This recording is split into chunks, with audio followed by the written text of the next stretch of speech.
So I just sat down with the guardians to talk about the dog's day-to-day routine and structure. And what I found out is the dogs have absolutely no rules whatsoever. Now, dogs go through life probing to determine where rules and boundaries are, and if they don't get corrected, after a while that gives the impression I am the rule maker. That means I can listen to the humans or I can ignore them. Listening to the humans becomes optional. So let's talk about some rules that we can incorporate. Rule number one is usually what I recommend is no furniture for a month because, like I mentioned off camera, higher a dog sits, the more ranker status they have. So if Ruby here is misbehaving and I pick her up to prevent her from running around jumping up on people, I'm actually rewarding her, even though what I'm trying to do is curtail the behavior. So I'll give you some techniques that you can use for that as opposed to picking the dog up. But if we let the dog get up on the furniture, that's another way of us saying we're peers. So what I recommend usually is for as long as the problem is still going on, or at least 30 days, whichever one is more appropriate, no furniture. I would incorporate a dog bed, and I'll show you in a minute how to incorporate a dog bed. If the dog gets up on the furniture, we're going to say off right away within 3 seconds. If the dog doesn't get up, I put my hand behind their butt and push them to the edge of the couch, but not all the way off, so they feel like they're going to fall off, so they jump off on their own. I always want the dog to do the work.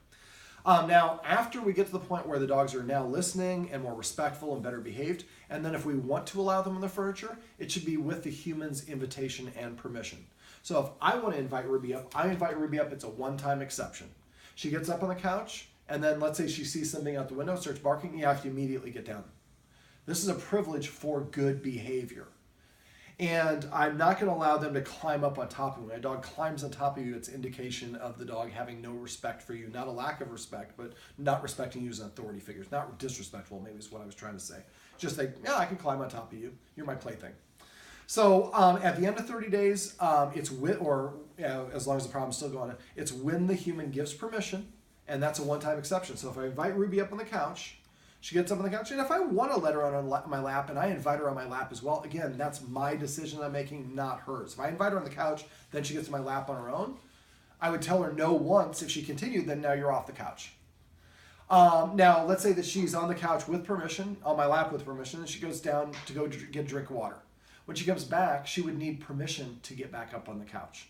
That way the human is making the executive decisions, not the dog. Before we started this filming segment, I talked about following through. So if I tell Ruby to sit and she walks away, I would get up and follow her. When she goes around a table, I move the chairs around the table to prevent her from looping. When she goes behind a door, I close the door. And then when eventually she kind of gets herself cornered, I'm not aggressively chasing her. I'm just very methodical, like a zombie or a mummy. You're not slow, you're not fast, you're just medium, and you're not saying sit, sit, sit. And eventually when she gets to the point where she's in the corner, then I say sit. I say it assertively and almost like I'm a little bit perturbed. And as soon as she sits, I turn and walk away.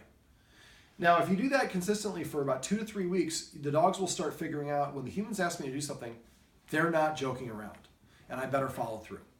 Another rule that I have is before I let a dog in or out of a dog door, or excuse me, in or out of a door, I make whoever goes through the door first, number one, is in charge, is the leader. So if I'm going to let the dog out and I'm not going to go out myself, I tell the dog to sit. So let's say I go to the door and I say sit, and let's say Ruby sits and Gavin does not. Well, then what I'm going to do is I'm going to open the door and let Ruby out and not let Gavin out. And I'm going to walk away from the door. I'm going to sit down on the couch or wherever and somewhere close by, but don't be standing by the door. Then the dog knows you're waiting on them. Go sit down, pull out your phone, play a little Words with Friends, turn the TV on, wait 1 minute. Then I go back to the door and I ask the dog again one time. Or I tell the dog, better yet, sit. If the dog doesn't sit that time, then I walk away for 2 minutes. Next time for 4 minutes. Next time for 8 minutes. So each time the dog's not compliant the first time, it has twice as long before it does it, before it gets another opportunity to comply the first time. Now, what this is we're basically providing, we have motivation. I am controlling a resource. It's a little bit of dominance theory, but it's okay. So I control what you want. You want to go outside? My game, my rules. You want to go outside? Sit. Sitting is not asking very much. Now, sitting and laying down are more subordinate positions for dogs. So if you get to, and what you're going to find is one direction is going to be more powerful than the other. So maybe for one dog, they would rather be outside. The other dog would rather be inside.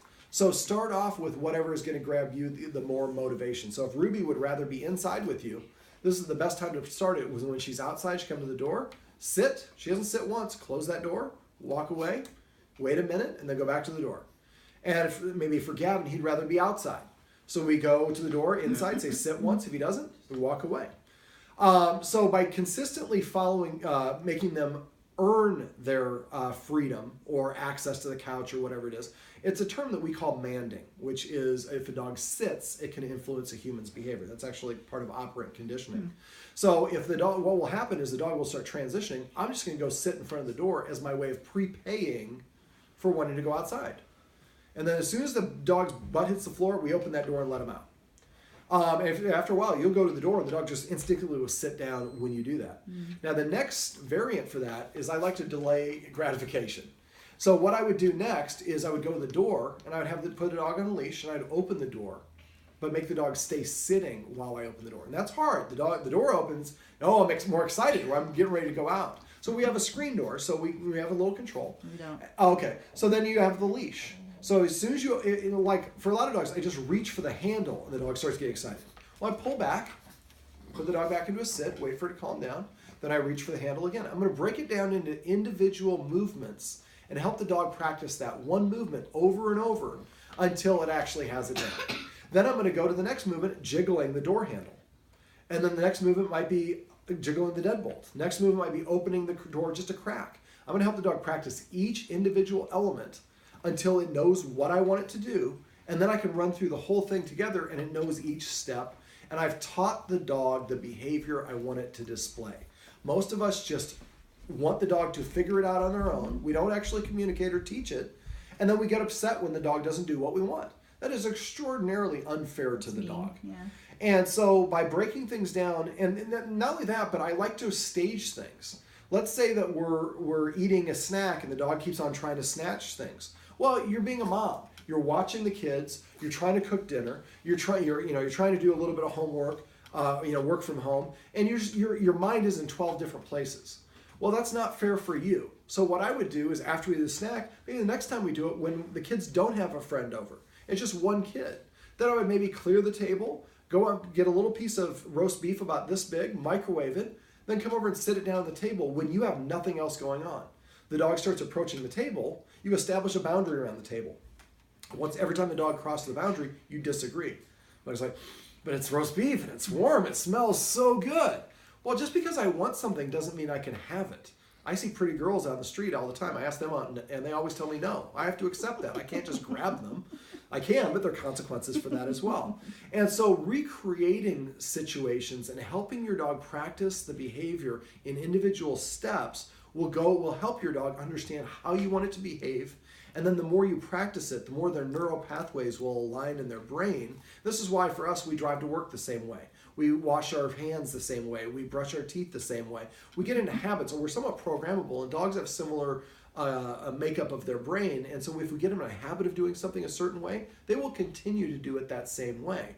So this is what we call shaping behavior, but it is a very powerful tool. But again, don't do it when you're distracted or frazzled. Break it down in individual steps when you have the time, and that you're not rushed, and that you don't feel any pressure of a guest or whatever it is. Other rules would be not allowing the dog to be within about 10 feet of anyone who's eating dinner or eating any food. That's very rude in the dog world, even if they're not begging. Feet? Yeah. Okay. Even if they're not begging, the way the dogs take things from other dogs is they invade their personal space. Mm-hmm. So does that include the dogs? Yes. So when one dog is eating, another dog gets too close, you'll hear the dog go, right. So it's saying you're getting too close. Yeah, it'd be just as inappropriate as if one of us went to somebody's house for a cocktail party and one of their spouses put something on their blouse as a stain and we follow them in the bedroom. The husband says, "What do you think you're doing?" "I'm not going to do anything. I'm just going to watch." That would still be highly inappropriate. Boundaries are very important. So when they're eating, if Ruby is eating first, then I would have Gavin wait at least 10 feet away, let Ruby finish, and when she walks away, then I give Gavin permission to eat, and I don't let Ruby near Gavin. So the dogs see that I'm even-handed with both dogs. Okay. So look for rules that you can incorporate that help the dogs kind of restrain themselves, and also look for ways to delay gratification. Put food in the bowl, but you're not allowed to eat your bowl until I give you permission. You're going to sit at the door. I'm not going to let you out the door until you sit and are patient enough for me to open the door and then give you a command word. But again, for the door, first thing I practice is just you have to sit at the door before I open the door. And then as soon as they sit, I open and let them go out. After they get to the point where they're doing that, that's when I would start building off that. Just like for us, we don't go to calculus right away. We do addition, subtraction, multiplication, division, geometry. We kind of set ourselves up for success. We definitely need to do that for our dogs. Set our dogs up for success by helping them practice things the way that we want them to do, teaching them what we want them to do, helping them practice it until it becomes autopilot for them. Right, Ruby?